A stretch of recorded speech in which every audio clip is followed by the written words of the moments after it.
Bonjour ou bonsoir, là où vous êtes dans le monde. Mon nom est Edith Paul et aujourd'hui, j'aimerais vous parler de croissance personnelle à travers une analogie. Vous savez, on parle souvent de la croissance personnelle, mais rarement de ce qui la rend vraiment stable. Il y a des moments où, peu importe ce que nous faisons, ça ne prend pas vraiment racine. Et si ce n'était pas une question d'en faire plus, mais d'aller ailleurs. Et si notre croissance personnelle ressemblait à celle d'un arbre? Quand un arbre grandit, ses racines doivent être bien ancrées. Sinon, il dépend des conditions extérieures, le vent, les tempêtes, et il devient instable. Pour nous, c'est similaire. Quand nos racines intérieures ne sont pas stables, notre bien-être dépend souvent de ce qui se passe autour de nous. Nous devenons facilement influencés par l'extérieur. Un exemple, ce que les autres disent ou non, ce qu'ils pensent, ce qu'ils font ou ne font pas. Et plus un arbre grandit et ses branches grandissent en largeur et en hauteur, plus ses racines doivent être soutenues par un sol riche et nourricier. Pour nous, c'est la même chose. Plus nous devenons une plus grande version de nous-mêmes, plus nos racines ont besoin d'un sol nourricier pour rester stables. Les racines, c'est tout ce qui vit en nous sous la surface, comme un arbre. Nos mémoires, nos réactions, nos automatismes. Et ce n'est pas nécessairement ce qui est lourd en nous. Les racines sont également des aspects plus vrais de nous qui ne demandent qu'à être vécus.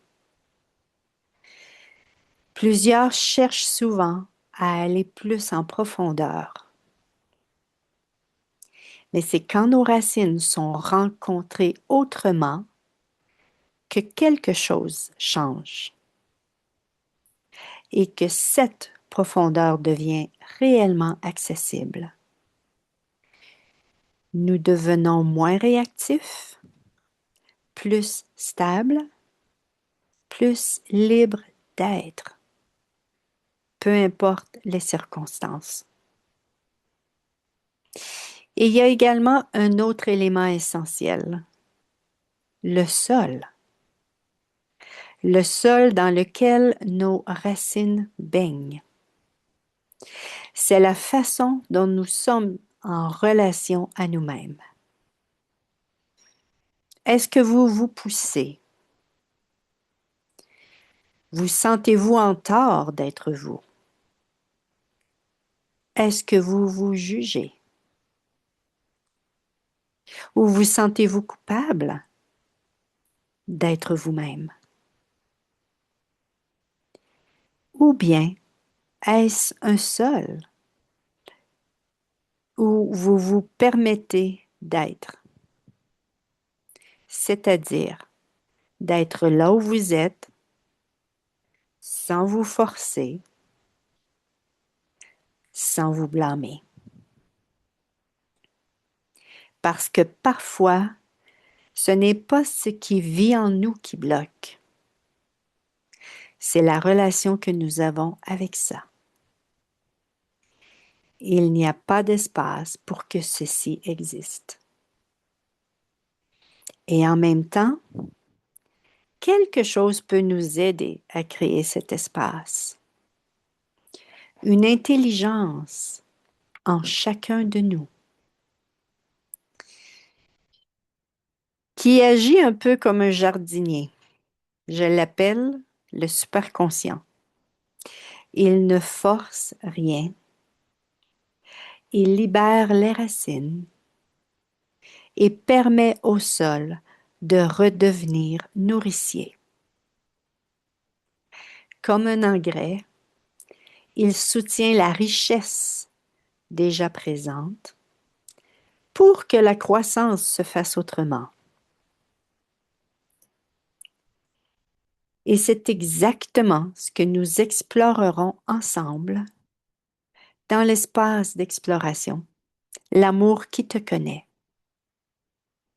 L'amour qui te connaît, c'est un espace que j'aurais presque pu appeler devenir cohérent avec notre grandeur en facilitant la relation avec nous-mêmes. L'amour qui te connaît, c'est un espace où nous pouvons à la fois libérer ce qui est là en nous, ce qui a pris la place sans toujours nous soutenir, et en même temps transformer la relation que nous avons avec ça. Et dans ce processus, nous pouvons avoir l'impression que laisser aller certains repères, c'est risquer de nous perdre. Mais en vérité, c'est pas ce qui se passe. C'est plutôt ce qui n'est pas nous qui commence à se relâcher. Parce que ce n'est pas en nous jugeant, ni en nous blâmant, que nous devenons alignés avec qui nous sommes vraiment. Vous pouvez venir vivre l'expérience du premier mois de l'amour qui te connaît. C'est un espace d'exploration qui dure 6 mois, mais vous pouvez venir vivre le premier et simplement sentir si cet espace est juste pour vous. Nous commençons ce mercredi.